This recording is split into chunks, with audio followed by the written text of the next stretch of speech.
research methods. Hello and welcome to the Research Methods podcast. I'm your host, Dr. Eugene.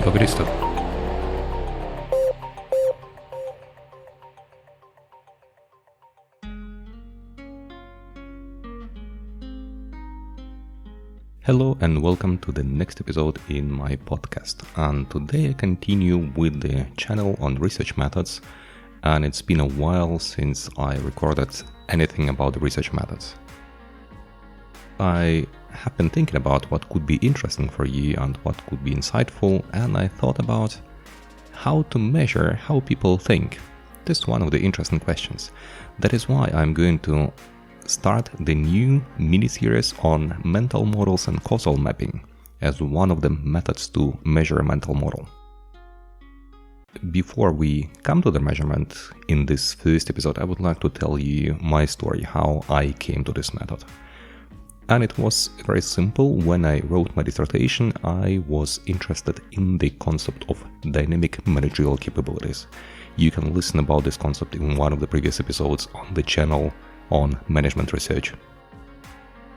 Dynamic managerial capabilities are the capabilities that a manager needs to adapt to changing environments to help his or her firm to adapt the resource base of the enterprise. There are two approaches to the concept of dynamic managerial capabilities, and one of them says that this concept is rooted into three pillars. The first one is the human capital, or experience and knowledge of a manager. Social capital, it means that each manager has a social network that allows him or her to access different resources of different other firms and different other employees and managers. And finally, the managerial cognition. And if you read the paper by Adler and Helfert, 2003, they describe what they understand under managerial cognition. It's mainly about the mental model, or how managers think, what managers believe, and so on. And it was one of the approaches I wanted to follow in my dissertation. I didn't at the end, just because at that moment I didn't find a way to measure this third pillar. But I kept looking, and once I came up with a method that is called the causal mapping. In the next episode I will explain how exactly it works, and in later episodes I will also explain what you can do with it and how you can organize it in a, let's say, online survey or an offline survey. But anyway, I have been thinking about how to measure how people think and how to compare people. How can you say that a manager A thinks differently than a manager B? I discovered a paper, and in this paper they compared different ways how to measure how people think. And one of the tools they proposed was the one by Marcocci and Kohlberg, and it is called the causal mapping. And the idea is that theoretically we can know how people think. We can ask them how they feel about something. And it's not about the thinking as a process, because for the process of thinking we have several theories, like for example the dual process theory. But here we talk about the concept, how they perceive the certain concept. And if you think about, for example, organizational climate or emotional climate, and if you ask people what they think about it, you will notice that they all mention a kind of same aspects. For example, communication, relationships, trust, support, and some other concepts. So theoretically, if you know that there are kind of constituting parts that explain, that belong to this concept, and if you understand them, then you can compare people. Because if two people think about the same concept of emotional climate in same terms, then probably they are much closer to each other than the others.